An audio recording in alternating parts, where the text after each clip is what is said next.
ಓಂ ಗುರುಭ್ಯೋ ನಮಃ.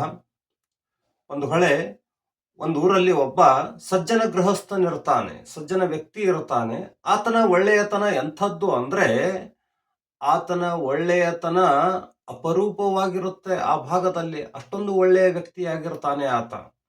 ಏನೋ ಒಂದಿಷ್ಟು ಕೆಟ್ಟದ್ದು ಇರಬಹುದು ಕೂಡ. ಯಾವುದು ಪರಿಪೂರ್ಣ ಒಳ್ಳೆಯ ವಸ್ತು ಇಲ್ಲಿಲ್ಲ, ಯಾವುದು ಪರಿಪೂರ್ಣವಾಗಿ ಕೆಟ್ಟದ್ದಾದಂತಹ ವಸ್ತು ಕೂಡ ಇಲ್ಲಿಲ್ಲ.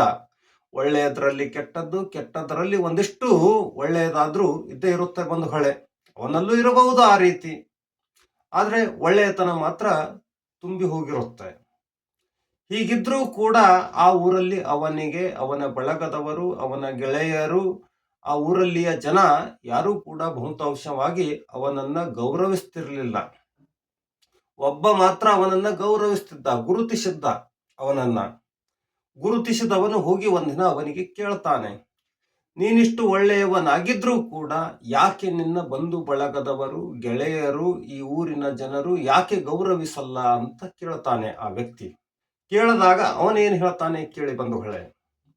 ಅವನೇನು ಹೇಳ್ತಾನೆ ಅಂದ್ರೆ, ಜನ ನನ್ನನ್ನ ಗೌರವಿಸದೆ ಇರೋದರಲ್ಲಿ ತಪ್ಪೇನಿಲ್ಲ. ಯಾಕೆ ಅಂದ್ರೆ ನಾನಿರುವುದೇ ಬೇವಿನಕಾಯಿಯಂತೆ. ನನ್ನನ್ನ ಅವರು ಕಹಿ ಅಂತ ತಿಳ್ಕೊಂಡಿದ್ದಾರೆ. ಕಹಿ ಅಂತ ತಿಳ್ಕೊಂಡದ್ರಲ್ಲಿ ತಪ್ಪೇನಿದೆ? ನಾನಿರುವುದೇ ಬೇವಿನಕಾಯಿಯಂತೆ. ನಿನಗೆ ಗೊತ್ತಿರಬಹುದು ಬೇವಿನಕಾಯಿಯ ಗುಣಧರ್ಮ ಏನು ಅಂತ, ಬೇವಿನ ಮರದ ಗುಣಧರ್ಮ ಏನು ಅಂತ. ನಿಮಗೂ ಗೊತ್ತಿರಬಹುದು ಬಂಧುಗಳೇ, ಬೇವಿನ ಮರದ ಮಹತ್ವ ಏನು ಅಂತ. ಬೇವು ಒಂದು ದೊಡ್ಡ ಔಷಧಿ ಇದೆ. ಬೇವು ಅತಿ ದೊಡ್ಡ ಪ್ರಮಾಣದಲ್ಲಿ ಆಕ್ಸಿಜನ್ ಹೊರಹಾಕುತ್ತೆ. ಕಟ್ಟಿಗೆಯ ವಸ್ತುಗಳನ್ನು ತಯಾರಿಸುವಲ್ಲಿ ಬೇವಿನ ಕಟ್ಟಿಗೆ ಒಂದು ಉತ್ತಮವಾದ ಕಟ್ಟಿಗೆಯಾಗಿದೆ. ಬೇವಿನ ಮರದಲ್ಲಿ ಹತ್ತಿದಂತಹ ಜೇನು ಶರೀರಕ್ಕೆ ತುಂಬಾ ಉತ್ತಮವಾಗಿರುತ್ತೆ.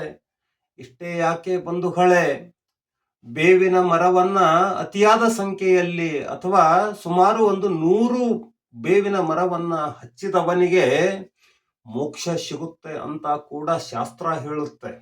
ಇಷ್ಟೊಂದು ಮಹತ್ವವಿದೆ ಬೇವಿನ ಮರಕ್ಕೆ. ಇಷ್ಟೊಂದು ಮಹತ್ವವಾಗಿರುವಂತಹ ಬೇವಿನ ಮರಕ್ಕೆ ಯಾರಾದ್ರೂ ಸಿಹಿಯಾದ ಮರ ಅಂತಾರಾ ಹೇಳಿ?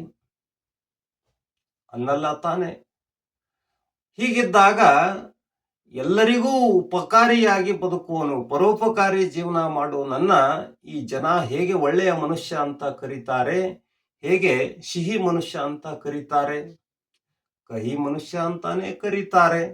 ಅದಕ್ಕೆ ನನ್ನನ್ನು ಕೂಡ ಈ ಊರಿನ ಜನ, ನನ್ನ ಬಂಧು ಬಳಗದವರು ಎಲ್ಲರೂ ಕೂಡ ಕಹಿ ಅಂತಾರೆ ಅಂತ ಆ ವ್ಯಕ್ತಿ ಹೇಳಿದಾಗ ಕೇಳಿದ ವ್ಯಕ್ತಿಗೆ ಜ್ಞಾನೋದಯ ಆಗುತ್ತೆ ಬಂಧುಗಳೇ. ಧನ್ಯವಾದಗಳು.